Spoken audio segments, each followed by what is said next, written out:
I'll just say it was electric. You know, we were so competitive in that moment. All we just wanted to do was win. You know, we had some guys foul out.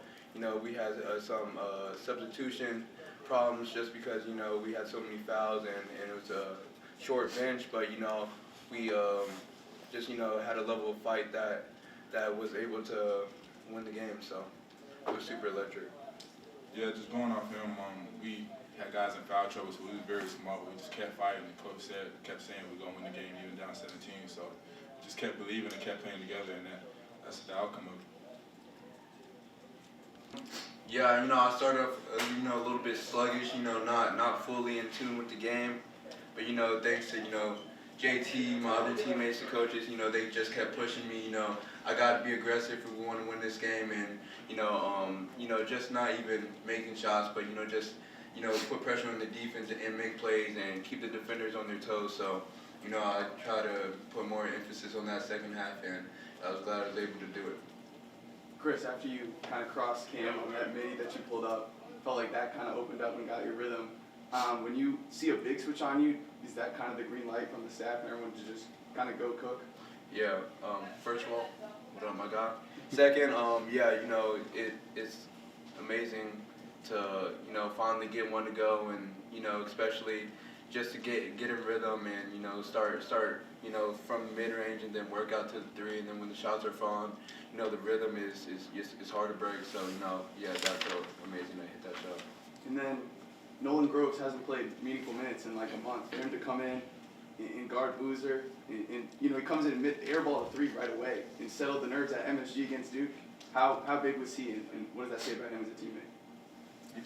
He stayed ready. You never know when your name's gonna get called in big moments like this, so he just stayed ready. He's been showing up every day, and that's the outcome. And he got some stops down the stretch.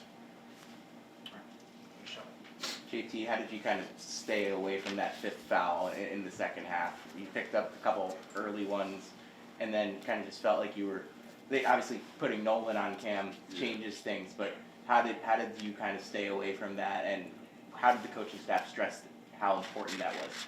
Yeah, I just tried my best to just wall up, even if like I wanted to foul, I just couldn't. I had to give a bucket up. I give a bucket up because I wanted to stay and help my teammates for sure because we was small out there. So I really just told myself just wall up, and if I had to give up a couple points, I had to give it up. Is that kind of compounded to another level when you lose Leon and you lose Lawan?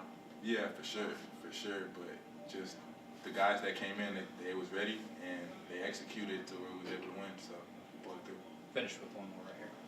I'm sure you guys have a lot of adrenaline going through your bodies right now, but how does it feel to get a victory over Duke on this platform, ESPN, world's most famous on the Saturday night?